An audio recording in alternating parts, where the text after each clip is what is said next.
As I film this, the 700 credit data breach is all over the news in the automotive world. By the time you watch this, it may be old news. But the underlying issue is constantly important. What do you do when your vendor has a data breach that compromises your dealership's customers?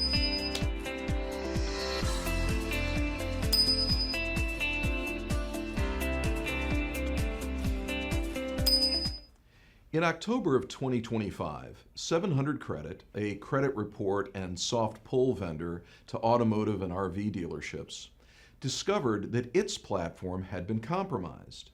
The non-public personal information of potentially millions of consumers who applied for credit through dealerships that use the 700 Credit platform was put at risk, if not actually sold on the dark web. As of this filming, 700 Credit has not disclosed the full extent of the breach or the number of consumers impacted. This lack of transparency is itself a problem, as we'll soon discuss. But the whole mess serves as an excellent object lesson in how to select vendors that touch your customers' personal data and what to do when such a vendor is hacked. As you know, dealers have a responsibility to protect their customers' non-public personal information, or NPI.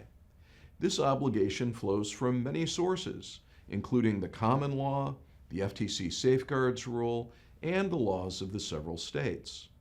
Dealers are responsible for breaches of the vendors they select for services that allow access to the NPI of dealership customers. This isn't a legal obligation of strict liability, meaning a dealership isn't absolutely and automatically liable for a data breach directed at its vendor. But a dealership could be liable if it did not take reasonable steps to ensure the vendors it selects have the demonstrated ability to protect that NPI and actually do so. This is explicitly required under the FTC Safeguards Rule. As we say in Wisconsin, this is where the cheese gets binding. The Safeguards Rule requirement that you oversee your service providers means that you need documentation from every vendor that has access to the NPI of your customers, showing what steps they take to protect that NPI and that they continue to do so. If you do not have that documentation from 700 Credit, their problem may just have become your problem. So check to see if that documentation is present and up to date, not just for 700 Credit, but for all your service providers. Mosaic and many other companies provide this service on dealerships' behalf. If you're not doing this already, maybe you should give one of us a call. Whether you have a data breach directly through your dealership systems or through a vendor, you may have a legal obligation to notify your affected customers. You may always have that moral obligation, but the legal obligation has no wiggle room. Under federal law, specifically the Safeguards Rule, if a dealership or its service provider experiences unauthorized loss of unencrypted customer information affecting 500 or more consumers, then the dealership must notify the FTC using the FTC's online breach notification portal.